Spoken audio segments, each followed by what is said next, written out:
superiority.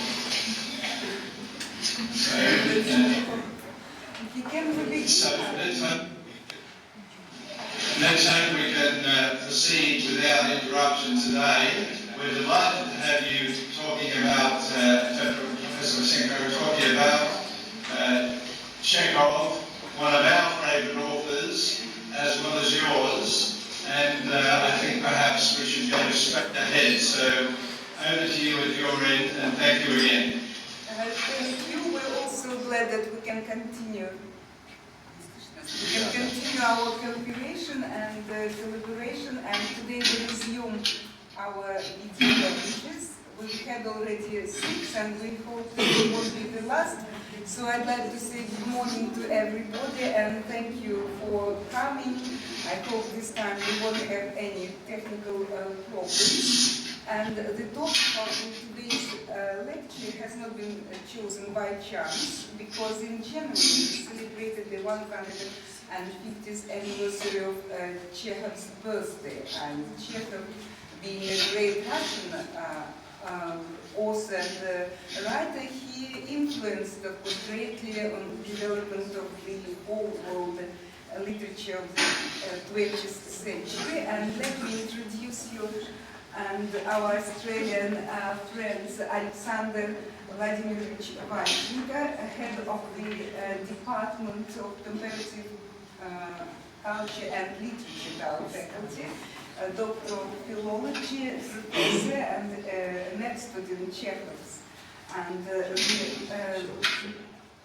shall we say, no, we're sure with, and let me pass the floor to him. And the topic of today's lecture, Chekhov as prophet of the 20th century.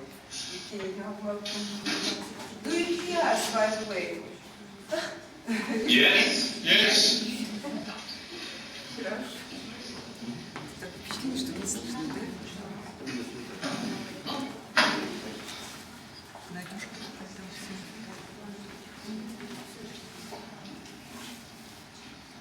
First of all, I'd like to welcome everybody and thank you for coming. To welcome my Australian colleagues, from students to the faculty. And I understand the format being that I should say a few words, and then we will try to make a dialogue of sorts, answering a few questions if there will be any.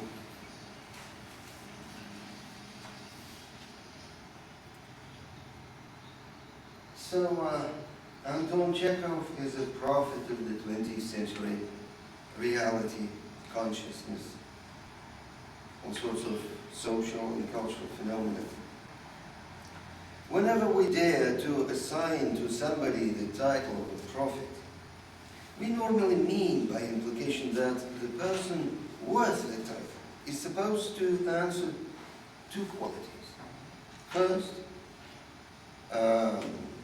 he is able, ahead of time, to formulate ideas that lately will prove to be true. Second, these ideas possess, as we presume, all human significance and remain important for all times. Now, among the highlights of the Russian classic literature, there were many to earn that honorary title. Both Gogol and Dostoevsky assigned this title to their great predecessor, Alexander Pushkin. Later, they themselves, because of the new way they started to look at the man of the universe, came to be perceived as the true prophets in the 20th century. Deliberating on the very definition of a prophet as a phenomenon, we must remember that every prophet inherently possesses the aspect of self-sacrifice, even martyrdom, which is especially true in the case of the Russian artists. Pushkin himself, as we all know, has put it most eloquently in his poem, The Prophet, having in mind his own art. And he was true. for all the real poets are prophets. We must remember that among the Irish, the bards, or the Irish poets, were at one time supposed to be prophets, to combine poetry with foretelling. They literally foretold the future. But we also know that every true prophet-poet is capable of projecting himself as deeply into the past as into the future. We have been told that Sigmund Freud once had erroneously exclaimed, "Why? The poets had known it all, at all times." Thinking along these lines, what can be said about Anton Chekhov?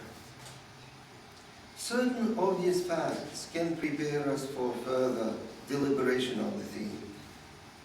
We know that Anton Chekhov comes the last in the line of the giants of the Russian literary classics of the 19th century.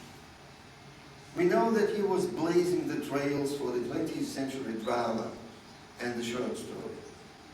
Indeed, Chekhov's literary achievements are many. In the stories alone, he has created the whole world of characters. Some critics say about 30,000 all in all, more than Balzac did. He has introduced to the readers the world of the small provincial town, in the inner world of an ordinary person. He has developed a unique manner of writing, both light and profound, because in part he was able to accumulate in his creative self a lot from every one of his Russian predecessors. Thus, for example, Tolstoy, as we know, called him Pushkin in prose. He himself, besides Pushkin, greatly admired Lermontov. Quote, "This is how I would teach writing fiction, analyzing in class Lermontov's short stories sentence by clauses. A tint of the grotesque and the comic in Chekhov is a legacy coming from Gogol, as some people think also the very image of the small provincial town. It is obvious too that Chekhov wouldn't be himself without Turgenev's lyricism and landscape beauty, the bittersweetness of tone so characteristic for this artist in his short or longer prose pieces. There appears a streak of Dostoevsky's Gothic in Chekhov's fiction from time to time. All this is important to have in mind when thinking of Chekhov's prophetic powers. But I'm after some level that lies deeper than these. The level which bespeaks of Chekhov's strategic ideas, his visions that were revealed to all of us much later, to us Russians as well as to the rest of the humanity. Now, some of the critics, Liu or Lev Shestov for one, have argued that Chekhov had no sympathy for human beings whatsoever. Indeed, barely and quite often, he would make his characters soar high in his imagination and self-esteem. Barely he'd make him to voice some noble idea before he strikes him hard against the firm ground of reality, in this process revealing how limited, petty, selfish, how spiritually small he is, and the people in general usually are.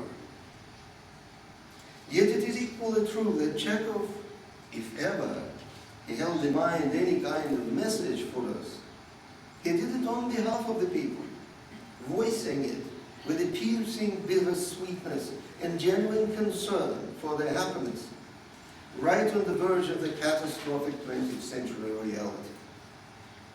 And so